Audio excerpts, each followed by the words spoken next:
বাংলাদেশের ক্রিকেটের ইতিহাসে অনুপ্রেরণার প্রথম উদাহরণ যদি মাশরাফি বিন মর্তুজা হন, তাহলে দ্বিতীয় নামটা নিঃসন্দেহে আসবে তাসকিন আহমেদের। 2014 সালে আন্তর্জাতিক ক্রিকেট শুরু করা এই পেসার আইডল মানেন মাশরাফিকেই। দিনের পর দিন নিজেকে করেছেন শানিত, নিয়ে যাচ্ছেন অনন্য উচ্চতায়, যার সবশেষ পুরস্কার হিসেবে তিনি পেয়েছেন আসন্ন টি-20 বিশ্বকাপে বাংলাদেশ দলের সহ অধিনায়কের দায়িত্ব। রঙিন পোশাকের ফরম্যাটে বাংলাদেশের আনুষ্ঠানিক সহ অধিনায়ক নেই অনেক দিন। সাকিবের অনুপস্থিতিতে কিছুদিন সেই দায়িত্ব লিটন সামলালেও 2023 বিশ্বকাপের আগে বিশ্বকাপের জন্য বর্তমান অধিনায়ক নাজমুল হোসেন শান্তকে সাকিবের ডেপুটি ঘোষণা করে বিসিবি।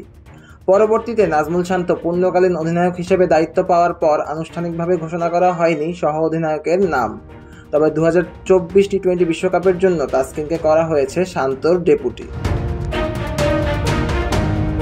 তাসকিন আহমেদের সহ অধিনায়কত্ব প্রসঙ্গে কথা বলেছেন বিসিবির ক্রিকেট অপারেশনস কমিটির চেয়ারম্যান জালাল ইউনুস।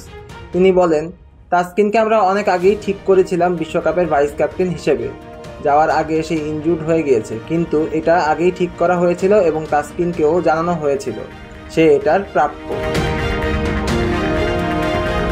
তাসকিনের ক্যারিয়ারে চড়াই উতরাই ছিল অনেক।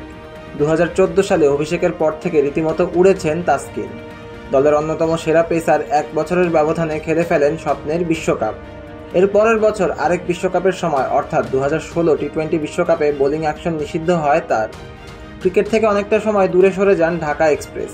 ফিরে এসে নিজের ছন্দটা আর ধরে রাখতে পারেননি তখন, যে কারণে 2017 সালের পর অনিয়মিত হয়ে যান জাতীয় দলে। মাঝে পারফর্ম করে দলে ফেরার ইঙ্গিত দিলেও সেখানে ছিল ইনজুরির থাবা, যার জন্য 2019 বিশ্বকাপ মিস করে কেঁদে মিরপুর ছাড়তে হয়েছিল তাসকিনকে। তখন থেকেই ফেরার লড়াই শুরু হয় তার। 2021 সালে করোনা পরবর্তী সময়ে খেলা শুরু হলে তাসকিন ফেরেন জাতীয় দলে। সেই যে এলেন, সেই যাত্রা চলছে এখনও। 2016 সালে এক বিশ্বকাপ থেকে বোলিং অ্যাকশন নিষিদ্ধ হওয়ায় ফিরে এসেছিলেন। 2021 সালে জাতীয় দলে ফেরার পর এই নিয়ে তৃতীয় টি-20 বিশ্বকাপ খেলতে যাচ্ছেন তাসকিন। এবারে পুরস্কার হিসেবে নিয়ে যাচ্ছেন সহ অধিনায়কের দায়িত্ব। স্বাগতিক মার্কিন যুক্তরাষ্ট্রের বিপক্ষে 3 ম্যাচের টি-20 সিরিজ খেলতে বাংলাদেশ রয়েছে সেখানেই। তবে টেক্সাসের হিউস্টন শহরে ভয়াবহ এক বজ্রঝড়ে লণ্ডভণ্ড হয়ে গেছে ম্যাচের ভেন্যু প্রাইরি ভিউ ক্রিকেট কমপ্লেক্স, যে কারণে সিরিজ মাঠে গড়ানো নিয়ে দেখা দিয়েছে শঙ্কা।